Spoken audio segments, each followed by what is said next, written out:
Today I want to talk about the way others treat us. And this is from Lachelle, a lady. We work with her in nonviolent communication. Her website is Wise Art, so I really encourage you to go and look. So she starts by ways that we think that the people treat us. So, like I don't exist, like I'm a servant, washing counters and tea and all of that, like I am going to buy them, as though I have the plague, as if I have it all together and they don't, like I am a saint and somehow too holy, like I'm fragile, as though I am always the one in charge, and as if everything I do is just for show, or like I don't belong. So those are some examples. So, and it can be quite painful when we hold that in ourselves. And she says here, one of our most basic needs is just to be seen and to be recognized by those around us. And when you consistently experience others misperceiving you and then treating you accordingly, you either collapse and then treating you not accordingly. You either collapse in hopelessness or fight back with anger, or you do both, or you blame others. Like we all do that, right? So an important thing to do is create resources. She talks about resources that we can help us to work with that, how we believe that we are misperceived. And it could be like meditation, what she says is chanting mantra, walk in the nature, healthy self-care, support of friends, on and on. And we need to set clear boundaries and name your part in it without self-criticisms.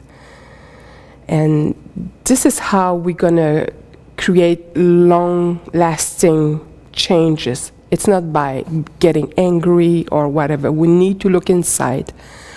What is my part? What is outside? So in reflecting on how others treat you, you might begin by asking how you treat yourself in the same way. For example, if others treat you like you don't belong, ask yourself, what do you do to contribute to a sense of not belonging? Your list might contain a few items like this. When I enter the room, I look away. I avert my eyes and speak only if someone speaks to me. Have you done that before? I tell myself I'm not important to these people. I tell myself it's not okay to express my opinion or ask for what I want. I don't take time to find out what's been going on in the group. I don't get curious about other people's experience and ask questions. I just free associate and say whatever is on my mind without turning into the group vibe and direction. If I see a small group talking that I would like to connect with, I don't approach them, but rather wait to be invited, or I think that they're talking about me, sure. And I share by noticing what is being done wrong and give my advice. And Lachelle give an example here. She was, many years ago, I was working as a volunteer in a group that did healing and leadership programs with youth who were labeled at risk. At the end of a week-long workshop, the volunteers were paired with one youth to be his or her mentor for the coming year. When I got the name of the girl I was paired with, I asked how they had chosen her for me. So the response startled me. You two are so much alike. I didn't see it. And asked how. Thankfully, this person shared honestly, you are both loners. You are off on your own a lot.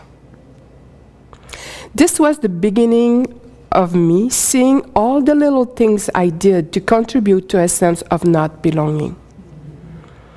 Observing people who are getting the result you want is also helpful. And you can ask questions, what they do, what they think, what is inside of them. And vulnerable children often, I remember her saying that when you enter the room, you just imagine light coming out of your heart. And the people outside are not monsters, are not there to get you. And you can imagine a big smile in your heart and you just get in. I remember like people that strike me, the people that no matter what, they will just go in, they're not shy or fake it, you know. I don't know if they fake it or not, but they just go and they say what they need to say and they don't take things so personally and on and on and on, right? So, yeah. Here she says also, in all you can find 4 practices, name above. Okay, here's the 4 practices. Resource, so that you can enter compassionate self-reflection. Ask yourself what you do or don't do to contribute to the dynamic. Observe others who are similar to you and study what they do and they don't do. And ask others for feedback in the impact of your behavior on how others sees you.